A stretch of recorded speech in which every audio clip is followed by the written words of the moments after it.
Hello friends, आज की इस वीडियो की स्टार्टिंग मैं एक बहुत इंपॉर्टेंट चीज़ से करने वाला हूँ और इम्पॉर्टेंट चीज़ ये है कि क्या दुनिया की सबसे बड़ी पॉपुलेशन होने के बावजूद भी इंडिया जैसी कंट्री ओलंपिक्स जैसे स्टेज पर केवल 6 मेडल ला पाई है अभी तक। और अगर आप बाकी कंट्रीज़ को देखें तो उनमें और हमें क्या डिफरेंस है और हमारे प्लेयर्स का माइंडसेट कैसा है, जो कि कहीं ना कहीं ये भी समझ लेते हैं हमारे प्लेयर्स कि आप ब्रॉन्ज ले आओ चाहे सिल्वर ले आओ, आपने एक अचीवमेंट पा ली है। जबकि बाकी कंट्रीज जैसे कि चाइना, जैसे कि अमेरिका, उनके यहाँ अगर ब्रॉन्ज और सिल्वर आता भी है ना तो कभी सेलिब्रेट नहीं करते हैं। वो सेलिब्रेट करेंगे तो गोल्ड को ही करेंगे, और जो ब्रॉन्ज और सिल्वर उनके लिए जीतता है ना उनको वो लूज़र मानते हैं और लूज़र को कभी भी सेलिब्रेट नहीं किया जाता। जबकि हमारे इंडिया में ये है कि हम अगर हारते भी हैं और सिल्वर मेडल भी हमारा कोई प्लेयर जीत जाता है। अब मैं नीरज चोपड़ा का नाम नहीं लेना चाहूँगा क्योंकि जेवलिन थ्रो एक ऐसा इवेंट है जहाँ पे आप सिल्वर को हारा हुआ नहीं मान सकते, क्योंकि वहाँ पे अगर आप देखिए तो 11 से 12 लोग होते हैं, कम से कम 16 लोग भी होते हैं। तो उनमें आप ये नहीं कह सकते कि गोल्ड मेडल आप जीते नहीं है बल्कि आप सिल्वर हारे हैं।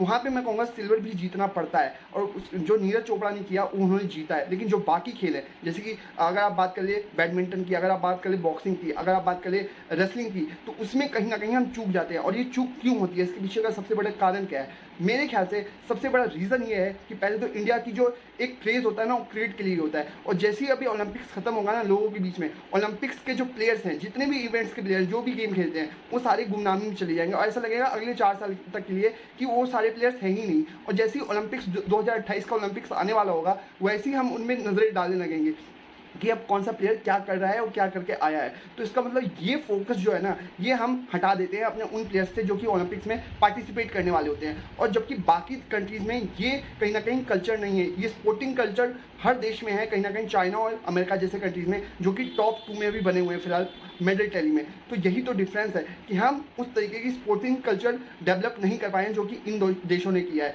और यही एक अंतर है। अगर आप बात करें तो इस ओलंपिक्स में हमारे 8 खिलाड़ी ने चौथे पोजीशन पे फिनिश किया, 8 प्लेयर्स ने। अगर उनमें से आधे ने भी अपने टॉप टीम में फिनिश कर लिया होता तो हम अभी पॉइंट्स टेबल में 10 मेडल के साथ होते। हाँ, उसमें गोल्ड होता कि नहीं होता वो बात की बात है, लेकिन 10 मेडल होते। अब आप देखिए कि हमारे प्लेयर्स को चौथे पोजीशन से इतना लगाव क्यों है। चाहे वो प्रीति उषा हो जिन्होंने 1984 के ओलंपिक्स में चौथे पे फिनिश किया, चाहे वो मिल्खा सिंह हो जिन्होंने 1960 के ओलंपिक्स में चौथे पे फिनिश किया। तो ये क्यों ऐसा होता है ये बात समझ में नहीं आती। और हमारे प्लेयर्स कहीं ना कहीं जो डिफेंसिव माइंडसेट बोला जाता है ना उस माइंडसेट के साथ खेलते हैं, वो चैंपियन वाली माइंडसेट नहीं दिखती है। और अगर चैंपियन वाली माइंडसेट होती ना हमारे प्लेयर्स के मन में, तो हमारे प्लेयर्स भी गोल्ड मेडल के लिए खेलते। जबकि अगर हम गोल्ड मेडल मैच नहीं भी खेलते हैं तो हमारे प्लेयर्स अगर ब्रॉन्ज मेडल भी जीते हैं ना तो हम उसको सेलिब्रेट करते हैं, और यही सबसे बड़ी गलती है। लेकिन एक खेल ऐसा है ना जिसमें इंडिया का हमेशा से दबदबा रहा है। अब दबदबा तो रहा है, लेकिन उसमें भी, उस खेल में भी इंडिया को कभी भी गोल्ड मेडल हासिल नहीं हुआ। मैं बात कर रहा हूँ रेसलिंग की, और रेसलिंग में इंडिया को छठा मेडल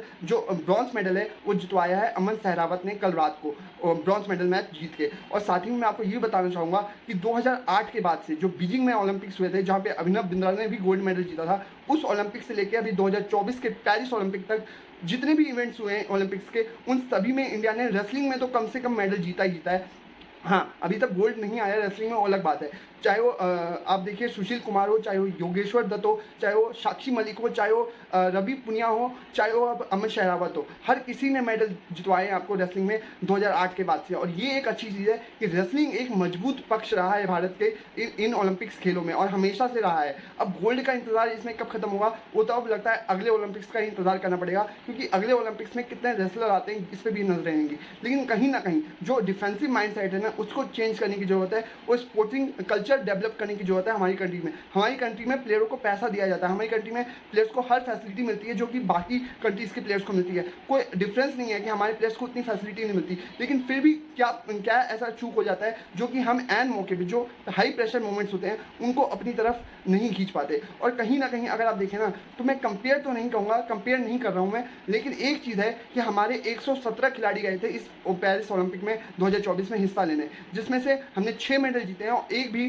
गोल्ड मेडल नहीं है। यानी कि भारत का राष्ट्रीय गान एक बार भी इस ओलंपिक्स में नहीं बजा है। साथ ही में अगर पाकिस्तान की बात की जाए तो पाकिस्तान की तरफ से सिर्फ केवल 7 खिलाड़ी गए थे, और सातों के सातों प्लेयर की अगर बात की जाए तो उनमें से जो प्रबल दावेदार थे वो थे अरशद नदीम, जिन्होंने गोल्ड मेडल जितवा दिया, और नीरज चोपड़ा जो कि सेकंड पे रह गए। अगर आप देखें तो अरशद नदीम को क्या फैसिलिटीज़ मिलती हैं आप देख सकते हैं अगर आप सोशल मीडिया पे एक्टिव हैं तो। और सोशल मीडिया पे आप देख पाएंगे कि किस तरीके से जो पाकिस्तानी सरकार है, पाकिस्तानी गवर्नमेंट है, वो किसी भी तरीके की फैसिलिटी नहीं देती है। उनके पास जैवलिन फेंकने तक के पैसे नहीं थे, मतलब खरीदने तक के पैसे नहीं थे, उसके बावजूद उन्होंने अपने देश के लिए एक गोल्ड मेडल जीत लिया। तो यही डिफरेंस है, मैं कंपेयर नहीं कर रहा हूँ। और फिलहाल अगर आप देखें तो पॉइंट्स टेली तो नहीं, मेडल टेली है, उसमें पाकिस्तान की जो टीम है वो 94वें नंबर पे है पाकिस्तानी टीम, और जो भारतीय टीम गई है इवेंट खेलने वो है 64वें नंबर पे, यानी कि 64। तो ये डिफरेंस है, कहीं ना कहीं हमारा माइंडसेट हमें चेंज करना पड़ेगा। पिछली बार जो हमने करके दिखाया था, जो नीरज चोपड़ा ने किया था, उसकी वजह से राष्ट्रीय गान कम से कम एक बार तो बजा था, इस बार तो राष्ट्रीय गान भी नहीं बजा। तो ये देखना होगा क्या होता है और किस तरीके से हमारे स्पोर्टिंग कल्चर डेवलप हो पाता है, क्योंकि हमारे प्लेयर होते जा रहे हैं बेहतर दिन पे दिन। अब इससे बेहतर होने की ज़रूरत है, आपको डबल डिजिट्स में अब मेडल लाने की जरूरत है। तो देखना होगा क्या होता है और क्या नहीं। फिलहाल अभी के लिए इतना ही। आई होप वीडियो आपको अच्छी लगी, और वीडियो अच्छी लगी है तो प्लीज़ इसे शेयर कीजिएगा ज़्यादा से ज़्यादा, और वीडियो को लाइक कीजिएगा, और यूट्यूब पे देख रहे हैं तो प्लीज़ सब्सक्राइब कीजिएगा। फिलहाल अभी के लिए इतना ही। Thank you very much.